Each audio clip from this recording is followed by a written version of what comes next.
पनवेल महानगरपालिकेमध्ये 6 बिनविरोध नगरसेवक भाजपचे आलेले आहेत। आपल्याबरोबर या ठिकाणी प्रभारी महेश बालदे आहेत। सर, काय म्हणाल, 6 नगरसेवक बिनविरोध आलेत तुमचे?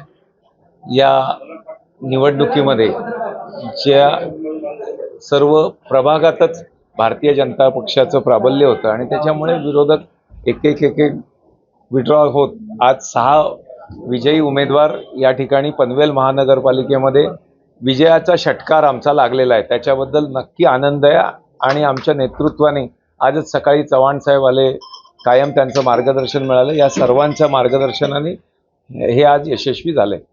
सर, 7वा उमेदवार जो बिनविरोध आलेला आहे त्याच्यासमोर भाजपच्या उमेदवारांनी चक्क माघार घेतलेली आहे।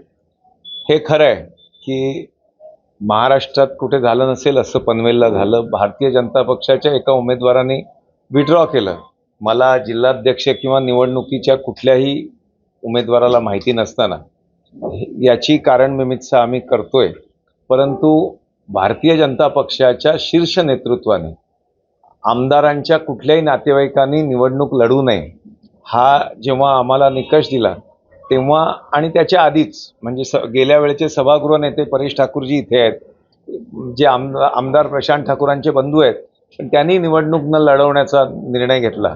पण असं असतानाही भारतीय जनता पक्षाच्या अधिकृत उमेदवारांनी मागे घेणं आणि राज्यपाल नियुक्त आमदारांच्या बहिणीला निवडून येणं हे पक्षाकरता हानिकारक आहे। पण त्याची चौकशी पक्ष करेल आणि त्याच्यावर योग्य तो निर्णय पक्ष घेईल असं मला वाटतं। सर, तुम्ही जे 6 बिनविरोध निवडून आणले, तुमच्यावरती दादागिरी केल्याचा, पैसे वाटप केल्याचा, उमेदवार खरेदी केल्याचा आरोप बाळाराम पाटलांनी केला। त्याने आता बाळाराम पाटलांकडे दुसरं काहीच नाही। हे पैसे वाटले, दादागिरी केली का नाही हो? त्यांना त्यांचे उमेदवार राखू न शकले हे त्यांचं दुर्दैव आहे।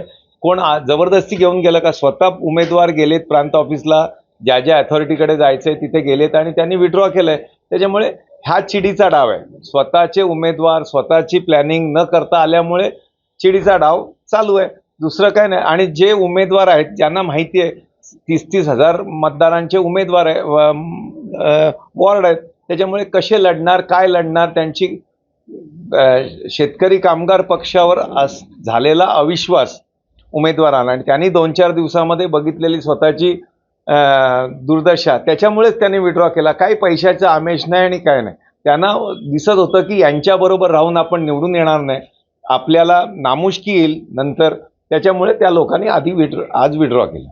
नक्कीच आपण बघतो की या ठिकाणी महाविकास आघाडीच्या उमेदवारांना विश्वास असल्यामुळेच त्यांनी या ठिकाणी फॉर्म मागे घेतल्याचा थेटपणे महेश बालदेकडून स्पष्ट करण्यात आलं आहे। विनायक पाटील, एबीपी माझा, पनवेल, रायगड। एबीपी माझा, उघडा डोळे बघा नीट।